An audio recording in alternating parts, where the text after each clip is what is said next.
പ്രതിസന്ധികൾ നിറഞ്ഞതാണ് മനുഷ്യജീവിതം. ആ പ്രതിസന്ധികളിൽ പതറിപ്പോകാതെ നമുക്ക് നിലനിൽക്കണമെങ്കിൽ ഒരു പ്രത്യാശ നമ്മുടെ ജീവിതത്തിൽ ആവശ്യമാണ്. ആ പ്രത്യാശ നമ്മുടെ ജീവിതത്തിൽ ഉളവാകണമെങ്കിൽ വിശ്വാസം അടിസ്ഥാനമായിരിക്കണം. ആ വിശ്വാസത്തിൽ കെട്ടി ഉയർത്തുന്ന ഒരു ജീവിതത്തിന് മാത്രമേ, വ്യക്തിക്ക് മാത്രമേ പ്രത്യാശ നിറഞ്ഞതായ ഒരനുഭവത്തിലേക്ക് പോകുവാനും താൻ പ്രതീക്ഷിക്കുന്ന ഭാവി നമുക്ക് കണ്ട് സന്തോഷിപ്പാനും ഇടയായി തീരുകയുള്ളൂ. അന്ധകാരത്തിൽ അടച്ചിടാത്തതും ഗതകാലത്തിൽ അവസാനിക്കാത്തതും വർത്തമാനകാലത്തിൽ മാത്രം കഴിയാത്തതും എന്നാൽ നാളെയെ ദർശിക്കാൻ കഴിയുന്നതുമായ ഹൃദയത്തിൻ്റെ വിശ്വാസത്തെയാണ് പ്രത്യാശ എന്ന വാക്കുകൊണ്ട് വിവക്ഷിക്കുന്നത്.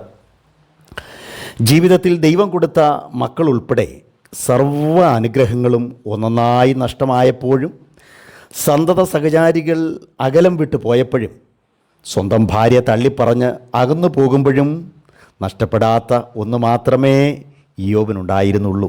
അതാണ് പ്രത്യാശ. ഒരുപക്ഷെ കഷ്ടതകളുടെ രാജാവെന്ന് വേണമെങ്കിൽ നമുക്ക് അദ്ദേഹത്തെ ഓർമ്മിപ്പിക്കാം.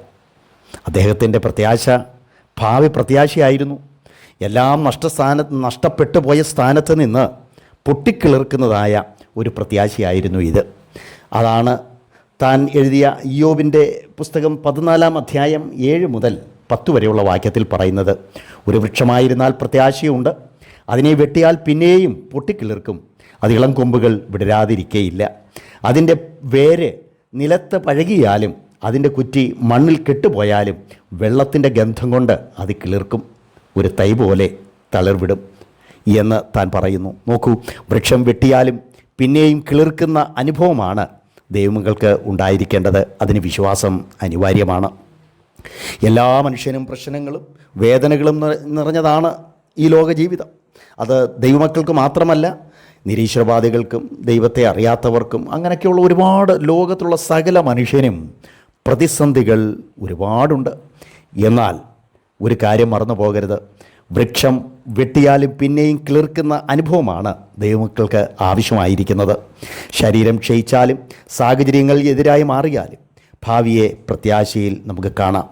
ഒരുപക്ഷെ മക്കൾ വളർന്ന് വലുതായി നമ്മെ വിട്ട് നമ്മെ ശ്രദ്ധിക്കാതെയൊക്കെ പോയി എന്ന് വരാം. അതിൻ്റെ നടുവിലും ആരോരും ഇല്ലാതെ തളരുകയാണോ, വേദനിക്കുകയാണോ, സർവശക്തനായ ദൈവത്തിൻ്റെ തിരുക്കരം നമുക്ക് പ്രത്യാശയായി മാറുക തന്നെ ചെയ്യും. അതുകൊണ്ട് പ്രതികൂല സാഹചര്യങ്ങളെ നോക്കി തളർന്നു പോകാതെ പ്രത്യാശയോടെ ദൈവകരങ്ങളിൽ നമുക്ക് സമർപ്പിക്കാം. ഒരുപക്ഷെ സാമ്പത്തികമായി, കടഭാരമായി, വളരെ വേദനകളോടെ ഒറ്റപ്പെട്ട അനുഭവത്തിലായിരിക്കാം നമ്മളൊക്കെ മുന്നോട്ട് കടന്നു പോകുന്നത്. എന്നാൽ ഒറ്റപ്പെടുത്താത്ത ഒരു തിരുക്കരം നമ്മോട് കൂടെയുണ്ട് എന്നുള്ള കാര്യം നാം മറന്നു പോകരുത്. അതുകൊണ്ട് പ്രതികൂല സാഹചര്യങ്ങളെ നോക്കി തളർന്നു നിൽക്കാതെ പ്രത്യാശയോടെ നമുക്ക് ദൈവകരങ്ങളിൽ നമ്മെ തന്നെ സമർപ്പിക്കാം. ഒരു ശുദ്ധീകരണത്തോടെ നമുക്ക് ദൈവത്തിൻ്റെ കരങ്ങളിൽ ആയിരിക്കാം. അരുതാത്ത ചില കാര്യങ്ങളൊക്കെ നമ്മളിൽ നിന്ന് മുറിച്ചു മാറ്റുമ്പോൾ നല്ല കൊമ്പുകൾ പൊട്ടിക്കിളിർക്കുവാനിടയാകും. നമുക്ക് മുറിച്ചു മാറ്റാം ചിലത്, നല്ലത് കിളിക്കുവാൻ വേണ്ടി. പ്രത്യാശയിൽ നമുക്ക് മുന്നേറാം. നമ്മുടെ നിത്യതയ്ക്കായി നമുക്കൊരുങ്ങാം. തളർന്നു പോകല്ലേ. ഈ ദിവസം ദൈവം നമ്മെ അനുഗ്രഹിക്കുകയും പ്രത്യാശ കൊണ്ട് നിറയ്ക്കുകയും ഭാവി പ്രത്യാശയ്ക്കായി പ്രാർത്ഥിച്ചുകൊണ്ട് നമുക്ക് മുന്നേറുവാൻ സർവശക്തനായ ദൈവം നമ്മെ ഓരോരുത്തരെയും സഹായിക്കുമാറാകട്ടെ.